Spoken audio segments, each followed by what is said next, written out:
So you think it's time to sell?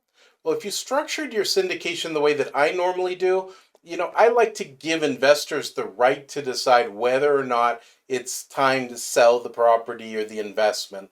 That way, they feel like they are a part of the action. A lot of syndicators don't, and I think that's a mistake because it brings that decision-making process to the investor at exactly the right time when they're going to be thinking about what they are going to do with the money that you're about to give them in that final distribution.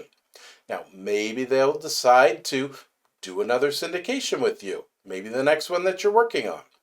See, it makes a difference between being a one-hit wonder and being a serial syndicator doing deal after deal, making everyone money.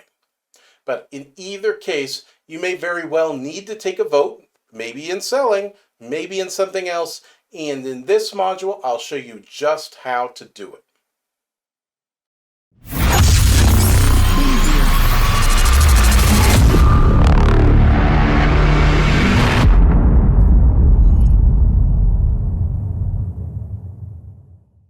All right, so voting. We're going to walk through the process here about what I do in my communications when I think a vote needs to be taken. Now, most of the time in your operating agreement, a member or a body of members can call a vote. The manager almost always has that right to do, and a lot of times members have that right as well.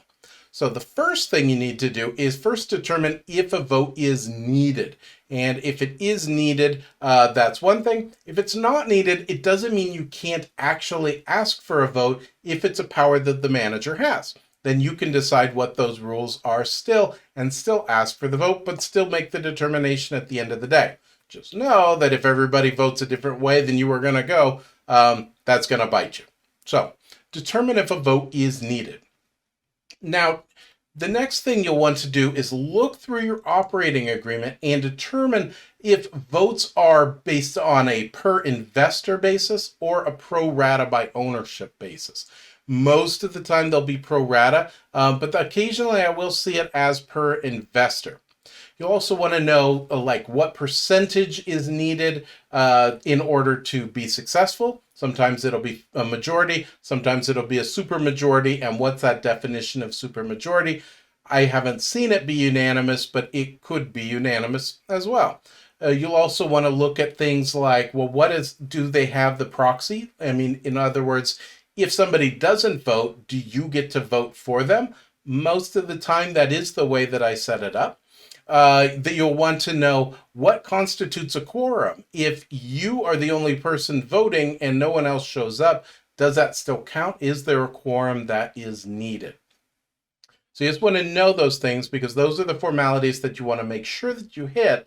They're in your operating agreement, and so you want to make sure that you do it right.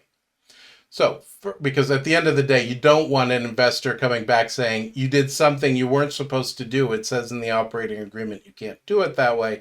Then you're in trouble. So, let's go through exactly how I now know how to vote, and I now know what percentages I need and who votes and all that. So, how do I actually ask for that vote? So I send it typically in an email, and I want to make sure that people get it. And so I normally will ask them at some point too to at least respond to me in some manner, or if I have some sort of mail tracking, I'll do that just to make sure that they got it. Because I want everyone to have an opportunity to get to vote. So first thing I do is I thank them. I thank them for being an investor with me. Thank them for trusting me with their money and give them hopefully the good news about where things are at.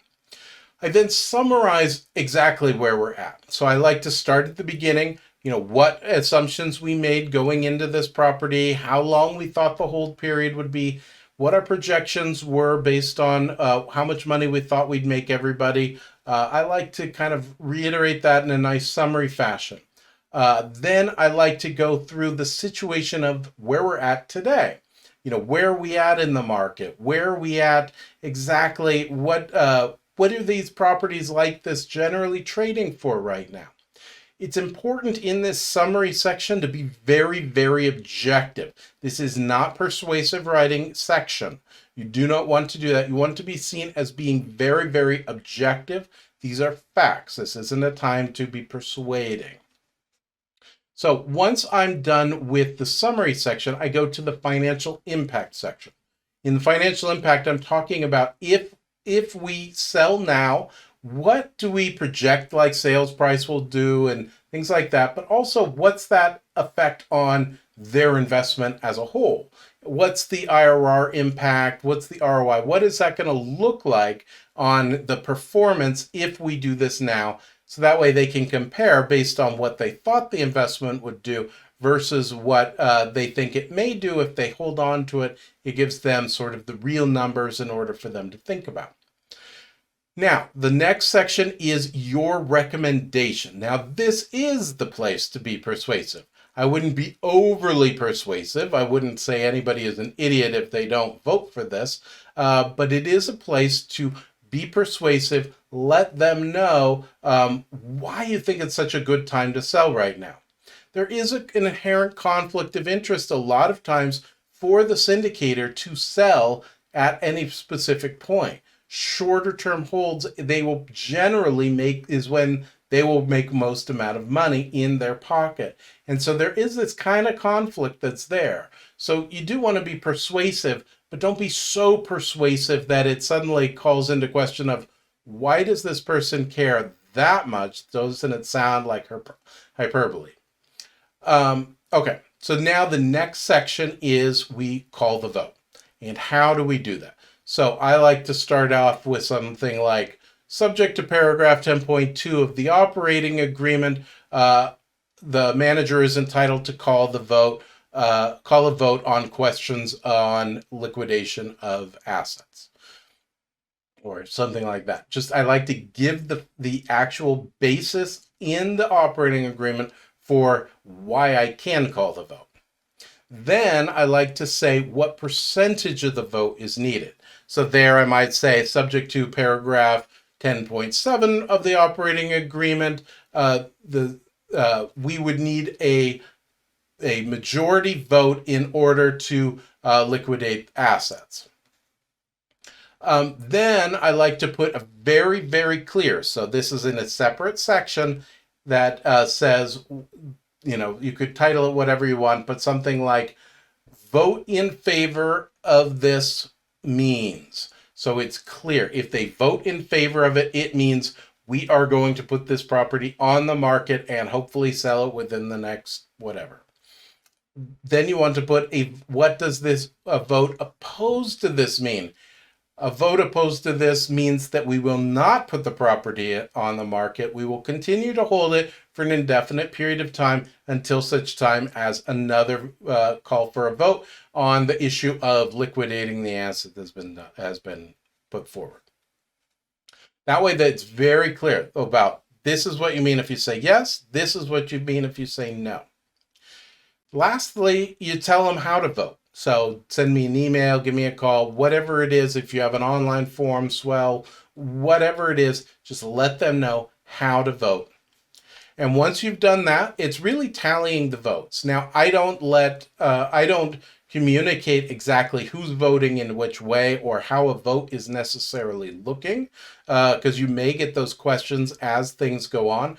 Certainly, if you call people to remind them to vote that you haven't received their vote yet, they may very well ask you how the vote is going. I try to keep that kind of quiet because I value the confidentiality of my investors, and I just don't think it's appropriate that everybody know how things are going. If it's not going my way, that's fine. If it is going my way, that's fine.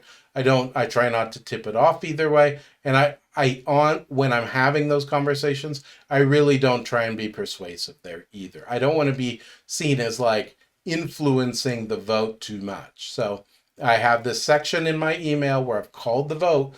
That's my opportunity to be persuasive, and that's the only time I act persuasively about whether or not it's time to sell. Now, if they say, yeah, I think it's really a great time to sell too, then, sure, have that conversation and say, yeah, I mean, that's why I wrote that in in the section on what my recommendation is. So that is how we do a vote, specifically how we do a vote to sell. Now, as attached in your module is also a spreadsheet. It's just the spreadsheet that I use. It calculates basically how I count the votes. So that way you can see, the way I do it, and it may be useful for you. So in the next module, we are going to show you how to make that final distribution once you do sell it.